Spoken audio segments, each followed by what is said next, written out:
नमस्कार दोस्तों, quick UPSC में आपका हार्दिक स्वागत है। आज हम करेंगे वो पॉइंट्स जो प्रीलिम्स यूपीएससी की दृष्टि से बहुत महत्वपूर्ण हैं और जो बार बार हम भूल जाते हैं और जिनका रिवीजन करने की हमें ज़रूरत पड़ती है और जो यूपीएससी प्रीलिम्स में हमें एलिमिनेट करने में महत्वपूर्ण साबित होते हैं। शुरू करते हैं। हमारा पहला टॉपिक उष्ण चक्रवात और शीतोष्ण चक्रवात में डिफरेंस से रिलेटेड जब भी कोई यूपीएससी में क्वेश्चन आता है, कुछ फैक्ट हमको याद रखने होते हैं। उष्ण चक्रवात और शीतोष्ण चक्रवात में डिफरेंस क्या है?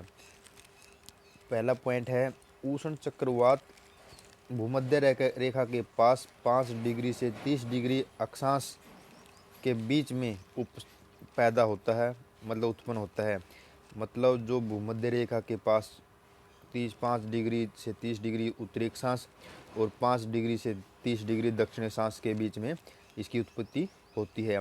पहला पॉइंट तो आपके मन में ये आया होगा कि ये चक्रवात 5 डिग्री जी से नीचे क्यों पैदा नहीं होता, अर्थात भूमध्य रेखा के 0 डिग्री से लेके 5 डिग्री उत्तरी अक्षांश और 0 डिग्री से लेके 5 डिग्री दक्षिणी अक्षांश के बीच में उष्ण चक्रवातीय उत्पन्न क्यों नहीं होता? क्योंकि वहाँ पर कोरियोलस जो बल होता है, फोर्स होता है, वो शून्य होता है। इसलिए इसकी उत्पत्ति के लिए इस बल की बहुत आवश्यकता होती है। इसी कारण से उष्ण चक्रवात भूमध्य रेखा से 5 डिग्री उत्तरी अक्षांश और 5 डिग्री दक्षिणी अक्षांश उत्पन्न नहीं होता। दूसरा पॉइंट है शीतोष्ण चक्रवात की उत्पत्ति होती है 30 डिग्री से 65 डिग्री 65 डिग्री उत्तरी अक्षांश और इसी तरह दक्षिणी अक्षांश इनके बीच में उत्पन्न होता है। दूसरा मेन पॉइंट हमारा है उष्णकटिबंधीय चक्रवात से। उष्णकटिबंधीय चक्रवात केवल और केवल महासागरों में उत्पन्न होता है।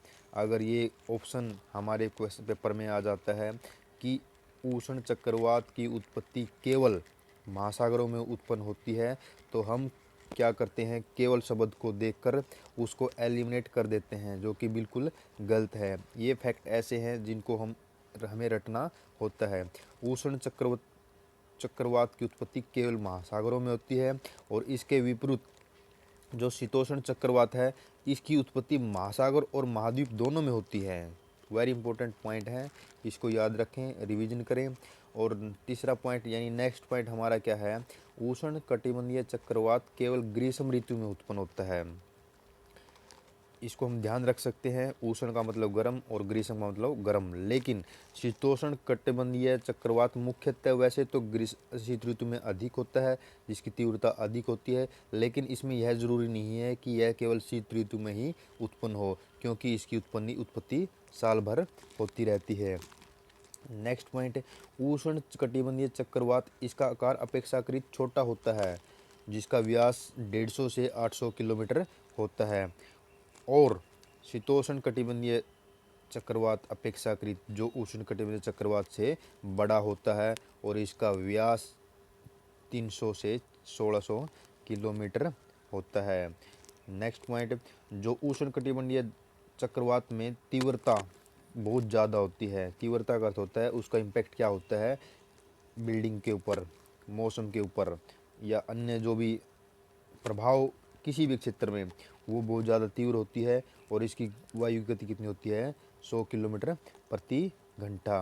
और इसके विपरीत शीतोष्ण कटिबंधीय चक्रवात की तीव्रता अपेक्षाकृत कम होती है और जो वायु की गति 80 किलोमीटर प्रति घंटे से भी कम होती है। उष्ण कटिबंधीय चक्रवात अधिक विनाशकारी होते हैं। क्यों? क्योंकि इसकी जो तीव्रता है वो बहुत ज़्यादा होती है और इसी कारण से ये क्या होता है, अधिक विनाशकारी होता है। और शीतोष्ण कटिबंधीय चक्रवात ज़्यादा विनाशकारी नहीं होता। नेक्स्ट पॉइंट हमारा,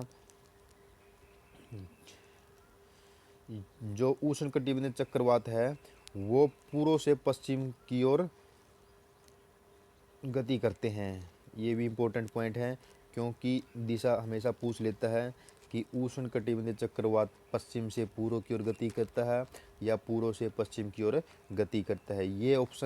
ये पॉइंट रटने का ये फ़ायदा है, इससे हम क्वेश्चन में एलिमिनेट कर सकते हैं।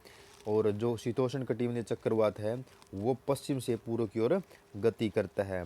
इसमें याद रखने का एक तरीका मैं अपनी तरफ से बताता हूँ, कोई स्थिर तरीका नहीं है। उष्ण शब्द छोटा होता है और शीतोष्ण शब्द बड़ा होता है। उष्ण छोटा है, इसी तरह पूर्व छोटा है और पश्चिम बड़ा है। उष्ण छोटा है तो छोटे से स्टार्ट करो, पूर्व से स्टार्ट करो, और शीतोष्ण बड़ा है तो पश्चिम से स्टार्ट करो। मीन्स उष्ण कटिबंधीय चक्रवात पूर्व से पश्चिम की ओर गति करता है और शीतोष्ण कटिबंधीय चक्रवात पश्चिम से पूर्व की ओर गति करता है। नेक्स्ट इंपॉर्टेंट पॉइंट है कि चक्षु किसकी विशेषता है। उष्ण कटिबंधीय चक्रवात की विशेषता है चक्षु, लेकिन और वातागर है शीतोष्ण कटिबंधीय चक्रवात की। चक्षु उष्ण कटिबंधीय चक्रवात की है और वातागर शीतोष्ण कटिबंधीय चक्रवात की विशेषता है। हम यहाँ डिस्कस नहीं करेंगे कि वातागर और चक्षु का निर्माण कैसे होता है, ये क्या होते हैं, लेकिन मेन पॉइंट ये है चक्षु ऐसी स्थिति होती है जहाँ पर प्रेशर, हवा बिल्कुल स्थिर होती है, हवा बिल्कुल स्थिर होती है। और वातागर क्या होता है, जब शीत वायु और ग्रीष्म वायु मिलती हैं तो एक अलग पर्दे का निर्माण करती है, अलग वातावरण का निर्माण करते हैं, जो एक वातागर के रूप में होता है। और उष्ण कटिबंधीय चक्रवात में वातागर नहीं होता। नेक्स्ट पॉइंट, उष्ण कटिबंधीय चक्रवात तटीय क्षेत्रों के मौसम को प्रभावित करते हैं। जैसे ये महाद्वीपों के आंतरिक भाग की ओर गति करते हैं तो आर्द्रता के अभाव और घर्षण के कारण कमज़ोर होकर नष्ट हो जाते हैं।